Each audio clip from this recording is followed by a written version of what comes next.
Good morning, dear students. I hope you all are fine at your home.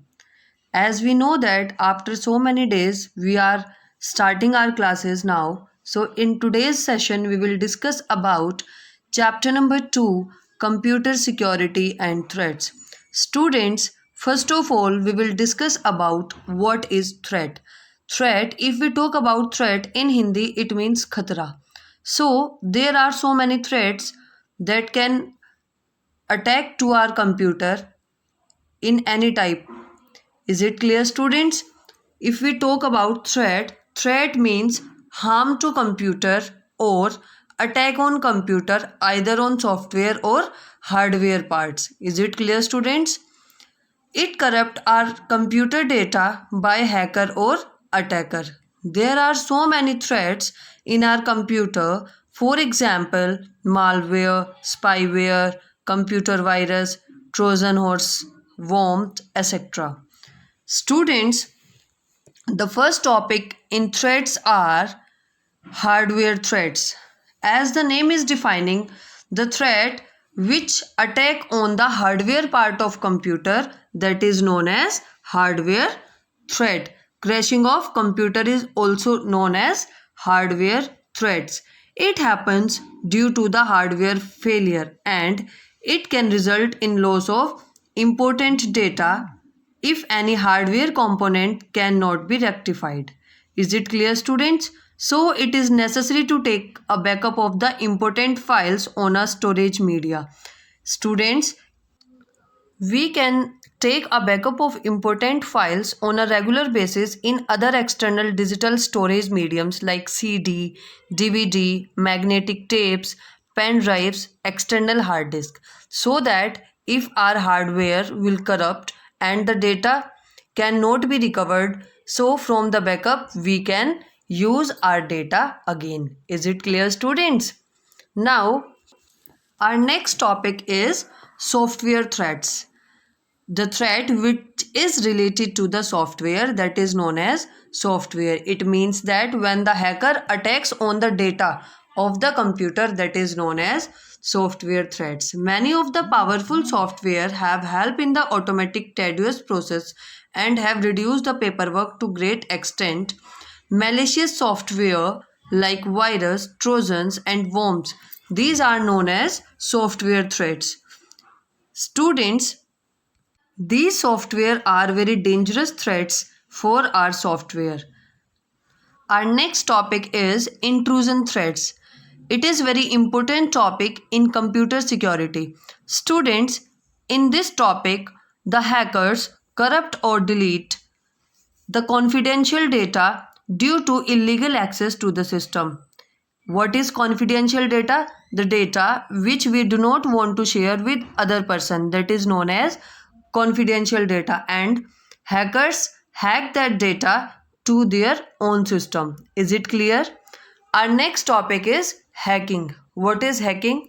Hacking is the process which is done by the hacker. This is the picture of hacker.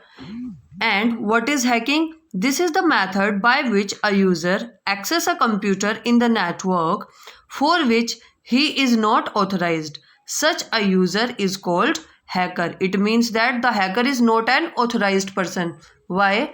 Because he hacks the data that is not authorized by him and he steals the data from others' computer. That's why he is an unauthorized person. Is it clear, students? Hacking is dangerous especially in scenarios like a defense department network where the hacker ends up getting easy access to the confidential data. Is it clear, students? Next topic is phishing. Phishing is very dangerous threat in our life. This is the process in which the user get access to sensitive information like credit card details, bank account details, username and password. It is done by the sending fake emails or instant messages. For example, imagine that a user is sent a fake email with a bank address asking him to verify his details online. Many times we have seen many notifications on our mobile phone related to our bank details. Am I right?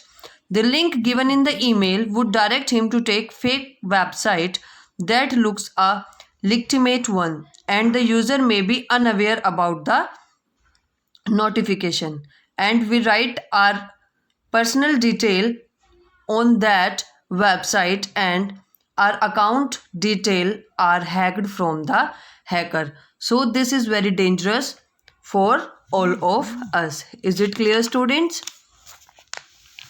So now the topic is how to identify phishing scams. It means that how should we secure our computer, our hardware parts as well as software parts. There are so many ways through which we can save ourselves. First of all,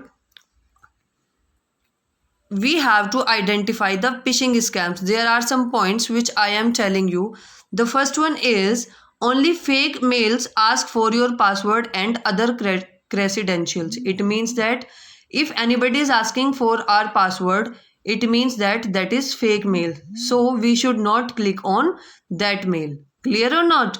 The next one is when a hyperlink that you click from your mail takes you a completely different URL which does not look like the original one. So on that URL also we should not click. The URL that begins with HTTP are unsecured. Only the ones beginning with HTTPS. It means that S should be there in last. Clear or not? A small padlock shows that the web page is secure. It means that if we are getting so many pop-up menu on the screens from any type of link or any type of website that is unsecure, we should not click on that. Is it clear, students? There are some security measures through which we can save our computer system. The first one is authentication. What is authentication? It is the process of verifying whether the person wanting to use the computer is a legal user or not. It means that is hacker or not. There are different type of authentication methods. The first one is password protection method. It means that if we fill the password in our computer system or in our bank details, in our email account, it means that we can save our data from the hacker. Is it clear, students? This is the most common method of authentication that has been used for years together. In our mobile phone also, we use password so that any other person cannot touch our phone without our wish. Am I right? Authentication is done by asking the user to log into the computer using a valid username and password. So it is very important security measure for our computer system.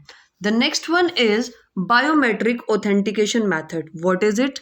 In the modern computer version, fingerprint or voice matching technologies are used to log in. These are called biometric attributes. This security measure we use in our mobile phone also, and you know very well about it. The next one is voice recognition technology. Before it, we will discuss about fingerprint recognition technology. What is this? This method verifies the fingerprint of a person and give access only if the fingerprint matches. A digital image of the fingerprint is taken by the fingerprint sensor and stored in the system for verification. For example, we keep our finger on the machine, and if our fingerprint matches from the machine, that it is verified. Is it clear, students? The next topic is voice recognition. In this method, the user's voice is captured while recording and used to verify whenever he wants to log in. It means that with the help of our voice also we can secure our computer system. Is it clear? Our next topic is encryption. It is very important part in our data security. This is very sophisticated security measure used in scenarios where security measures are extreme. What is this, students? In this, what we do, we add some code with our original data and we lock that data with the encryption key, as you are watching on the screen. Am I right? After that, the data which we have sent from sender to the receiver, that is changed in some coding that you have seen in the middle picture of the image. Like in the first one, we have written live long and prosper. Am I right? But after applying the encryption key, the real data changes into encrypted data. Clear or not? After that, that encrypted data will send from sender to the receiver, and here we will apply decryption key, and that decryption key will change the encrypted data into the real data. Is it clear? It means that we have written some plain text that can be read from anyone, but after applying encryption key, that data will change into some code that cannot be read by everyone. After that, again we will apply decryption key, and the data will again convert into the plain data. Is it clear, students? So this is very important process in which we can convert our real data into the coding data, and again when it receives by the receiver, again it will change into the plain text. Clear? For example, when you read bank balances, the data is encrypted at the origin. Origin means at the bank server, and again decrypted at the destination. What is destination here? That is our computer. Clear or not? So the next topic is antivirus software. Antivirus software is also a security measure through which we can protect our computer. Many companies like Norton, McAfee have come up with antivirus software. This software scan the computer on a regular basis and detect the unwanted and threatening program and notify the user. The user has so many options like remove the detected software program, repair the files that are infected, delete the infected file, quarantine an infected file. In these cases, the infected file is not deleted, but it will not damage the other files in the system.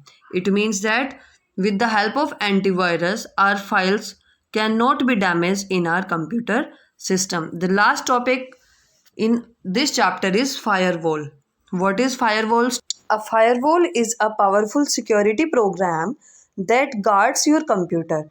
It analyzes every network packet that comes to your system and prevents unauthorized access of any computer in the network. It means that it will check each and every network packet which comes from the other computer system to us. We can take one more example that is related to our real life students. Imagine that we have to go in a flight. Is it clear? So what is the process for that? We have to scan our baggage and go for a personal inspection at the security checkpoint. There our bag will check by the security, and if any doubt will be there from the security side, then the passenger will not board to the flight. Am I right? So in computer also, if the network packet will have any type of insecurity, that will not be accepted by the firewall. Is it clear, students? As in the picture also, you can see that if any type of data will send from LAN to WAN or WAN to LAN. What is LAN and WAN here? Local area network and wide area network. Then that data or that packet will pass through the firewall. If that will be secured, then it will be transferred from LAN to WAN and WAN to LAN. If any type of insecurity will be checked by the firewall, then the packet will not be transferred. Is it clear, students? So in this chapter we have discussed about the security threats and the measures through which we can save our computer from these threats. So you have to read this chapter.